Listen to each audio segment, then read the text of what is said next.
I never thought something like this would happen to me. I was always the kind of person who heard stories and thought, sure, to someone else, but not to me. I work doing forest surveys for a private company. Nothing strange.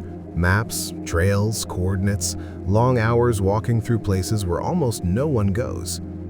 That week I was sent to Northern California, a dense, humid forest zone with areas where the signal disappears completely.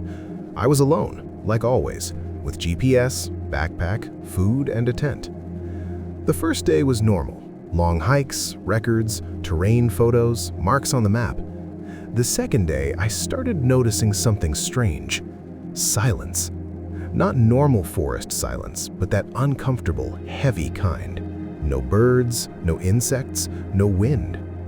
I walked and only heard my footsteps and my breathing. I thought it was just in my head. Fatigue, suggestion. That night, I set up the tent near a dry stream bed. Everything was too still.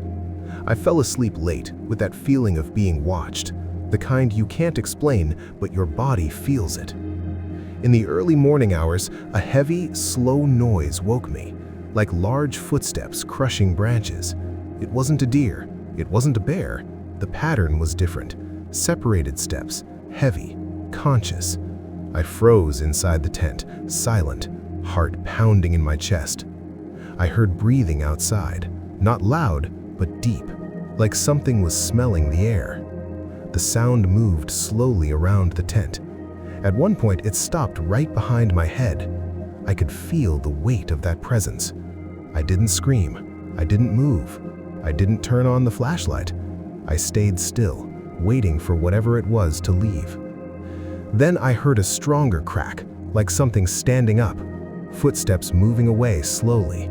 The forest returned to absolute silence. The next morning, I went outside. I saw footprints. They weren't from any known animal. Not hooves, not claws. They were large, elongated, humanoid-shaped prints sunk deep into the wet ground. I counted 5 toes. I didn't want to jump to conclusions, but something in my stomach told me this wasn't normal.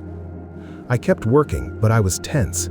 During the day, I started hearing distant knocks, like logs hitting each other.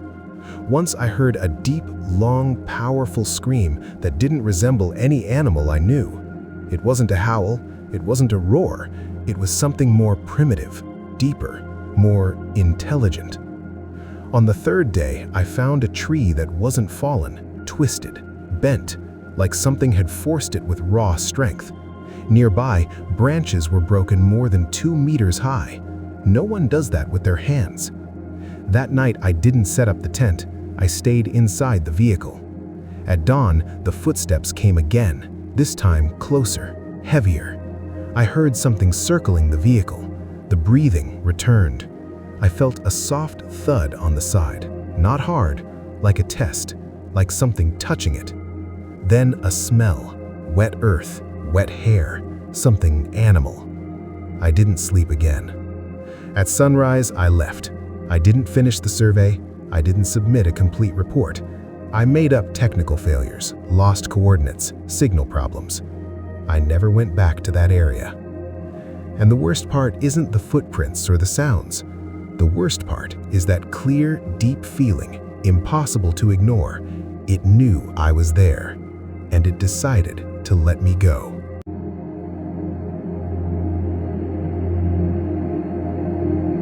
I don't believe in coincidences, and what happened to me in Northern California wasn't a strange encounter. It was an attack that didn't end worse by pure luck.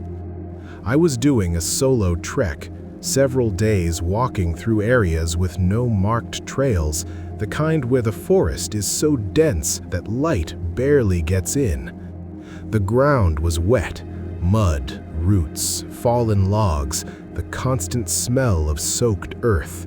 From the first day, I felt something off, not fear, surveillance, like something was following me without showing itself. The noises started, dry knocks against tree trunks, branches snapping in the distance, but always matching my movement. If I stopped, the forest went still. If I walked, the The sounds returned. The second night, I heard a scream. Deep, low, long. It wasn't an animal. It wasn't a cougar. It wasn't a bear. It was deeper, more powerful, with a vibration in the air you could feel in your chest.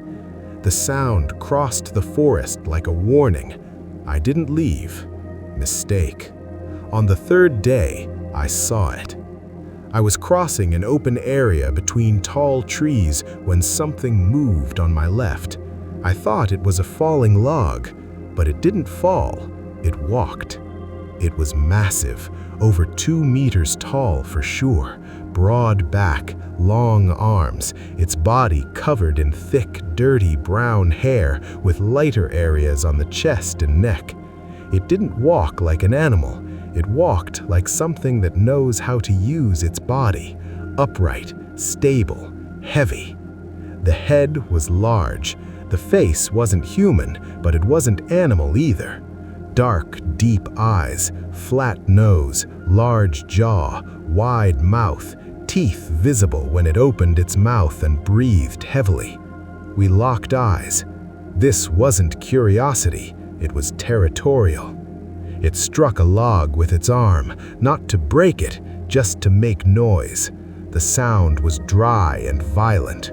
Then it screamed, a deep howl that went straight through my body. I felt my chest vibrate. I took a step back. It stepped forward. Each step sunk into the ground. Branches cracked under its weight. The smell reached me before it did, something animal and rotten.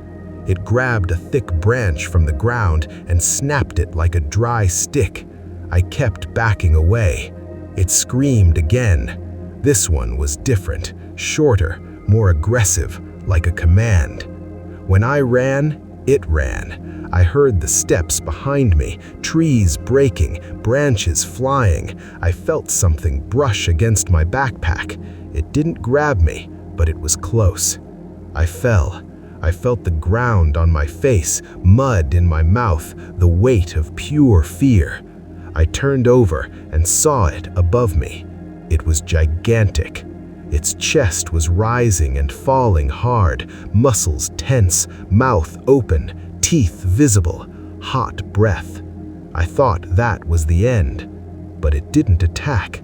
It stayed there, watching me, breathing hard, tense, like it was holding itself back. Then it struck the ground with its arm, once, twice, stood up, stepped back, and left. It disappeared into the trees as if the forest swallowed it. I stayed there on the ground, shaking, unable to move.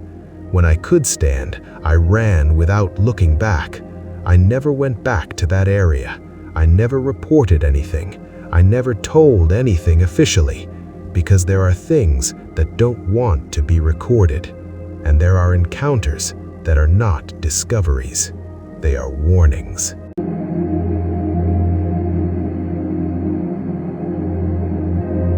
I was always drawn to places where no one wants to stay. Areas without trails, without roads, without signal, without tourism. Northern California has regions like that. Vast stretches of forest where the map exists, but human presence doesn't. I went there with a clear idea: to document little explored zones for an independent project. Photos, ambient audio, night recordings. Nothing scientific, nothing official, just documentation. The first night was calm. Too calm. The forest was alive, but not active. There were no normal sounds, no birds, no insects, just that dense silence that makes you feel like the environment is watching you. I recorded audio anyway and left the microphone running all night. The next day, I found strange structures. They weren't nests. They weren't human shelters. They were formations of crossed branches leaned between trees like symbols. They had no practical logic. They didn't serve as cover. They weren't for sitting. They were just there, marking something in the middle of the forest.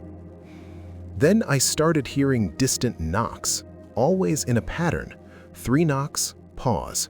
3 knocks, pause, like communication, not natural noise. That night, while reviewing the recordings, I heard something I hadn't noticed before. A soft, deep breathing. It wasn't close to the microphone, but it was there, like something had been around the camp all night. I didn't leave. I kept going deeper. The farther I went into the forest, the more signs I found. Large, deep footprints with a humanoid shape, broken branches more than 2 meters high, marked trees, areas where the forest seemed unnaturally organized.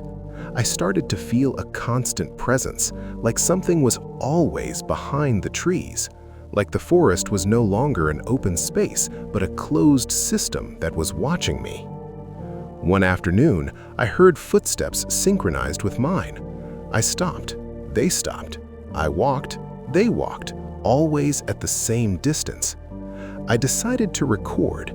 I left the camera fixed, pointing at an open area between the trees, and walked a few meters away to wait. Nothing happened for minutes. Then the air changed, and a total silence fell. A large, dark figure covered in hair appeared.